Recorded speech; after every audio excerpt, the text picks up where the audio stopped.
In 1026, Mahmud of Ghazni raided the temple of Somnath, plundered its wealth, and broke the idol. Here's what India's Prime Minister said about the event 1,000 years later.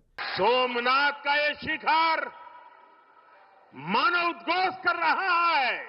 Somnath's tale is a story of India. Foreign invaders tried to destroy India many times, like this temple. The invaders thought that they had won by destroying the temple, but after 1,000 years, the flag of Somnath is still flying high. Modi is quoting from the book written by K.M. Munshi, Somnath, the Shrine Eternal. But this book leaves out certain key documents. Documents that are so surprising that they put an entirely new twist on the story. In this video, I want to cover 4 things. First, the magnificence of the temple of Somnath. Second, what Persian chroniclers said about Mahmud of Ghazni's raid and why they lied. 3. What do the actual inscriptions on the temple say about Hindu-Muslim relations? And 4. Why did this narrative get twisted to this big degree? Hint, it's the British. At the end of the video, I'm going to give you a pop quiz of 3 questions. See how many you can answer correctly. So all I want to do is present the facts. You make up your mind. The Somnath temple in Gujarat is located at the Triveni Sangam, which is the sacred confluence of the Hiran, Kapila and Saraswati rivers. All 3 rivers flow together to merge into the Arabian Sea. The Arab chronicler Al-Biruni, writing in the 11th century, he described a magnificent temple set in a fortress, surrounded by sea on 3 sides, and its lingam that was considered auspicious by sailors and traders. Somnath had loads of money, and when I say loads, I mean loads. And how did this money come about? From visiting merchants who pay taxes on every shipment. From rich merchants like this guy Vatsupala, who built step wells and reservoirs. And by the pilgrims, they paid large amounts of taxes. And just as a bee is attracted to honey, Mahmud of Ghazni was attracted to money. He raided Somnath in 1026 for wealth, for sure, but for one other important reason. Now you got to look at 1026. It was a time of change for the Islamic world. There were 2 caliphates going at each other, the Abbasid Caliphate in Baghdad and the rival Fatimid Caliphate in Cairo. Now, Ghazni had built a large kingdom across Afghanistan, northern Persia and Khorasan, and his soldiers were mainly made up of Turkish pastoralist mercenaries. They liked money, money, money.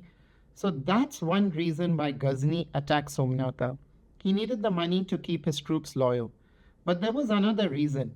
Ghazni also wanted recognition from the Caliph in Baghdad as a legitimate defender of Sunni orthodoxy. You see how today many modern-day politicians go overboard in praising the leader of their party. It was no different back then. There were plenty of folk kissing Mahmud Ghazni's ass.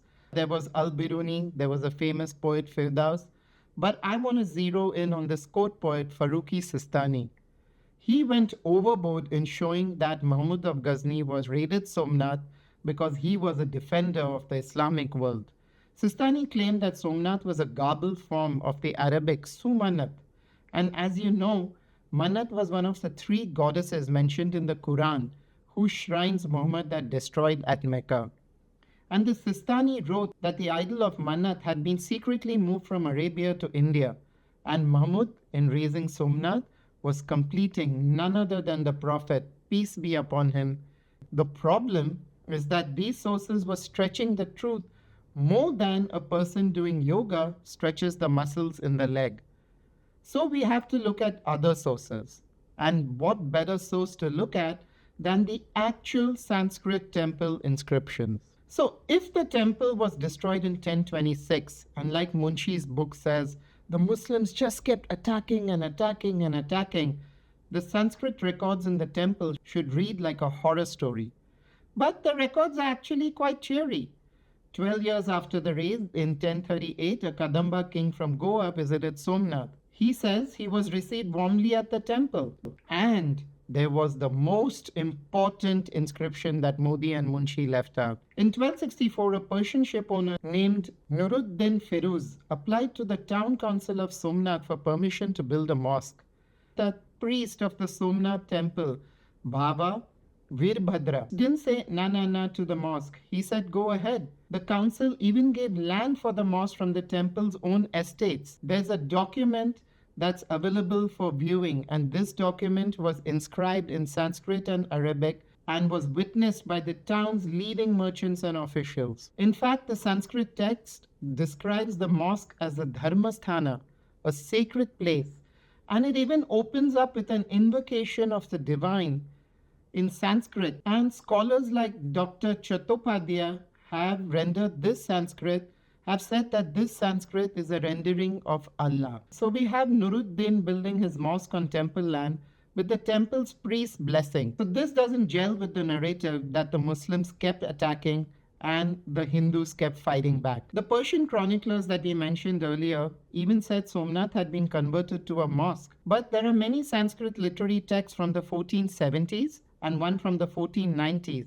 They describe Somnath as a living sacred city, another Kailasa on earth. And the Hindus and Muslims in Somnath weren't fighting with each other. They were living together and doing amazingly. The famed traveler Marco Polo visited Somnath, and he noted in the 13th century that the people of Somnath live harmoniously by trade. Where did this narrative of continuous Muslim attack and Hindu civilizational resistance come from? Here we get back to our favorite friends, the British. In 1843, Lord Ellenborough, the Governor General of India, issued the Proclamation of the Gates, and these were the gates of the Temple of Somnath. Now, for context, Lord Ellenborough's army had just suffered a catastrophic defeat in Afghanistan. Following the defeat, he announced that the British forces would return the sandalwood gates of the Somnath temple, and the British were helping the Hindus get revenge after 800 years. But the British were doing what they did best. They were sowing divisions between Hindus and Muslims. When the gates arrived at Agra, they were inspected by the architectural historian James Ferguson.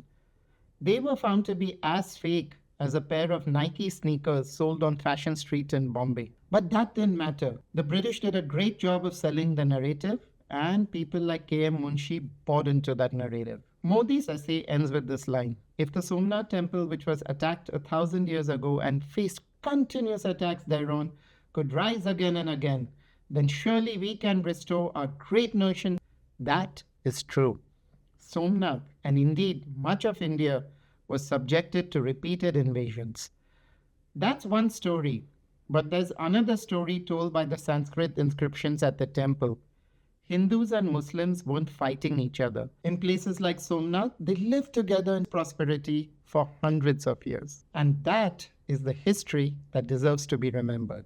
So here's the pop quiz that I mentioned at the start of this video. See what you remember from this video. First question: did Mahmud of Ghazni attack Somnath in 1026? What was the name of the Hindu priest who gave permission to build a mosque? Who was the English governor who raised the proclamation of the gates and sowed discord between Hindus and Muslims? Well done. I hope you enjoyed this video. If you like listening to videos about Indian history, mythology, and Buddhism, please consider subscribing for this channel. I hope you have a great week and enjoy the next 7 days that lie ahead. Bye.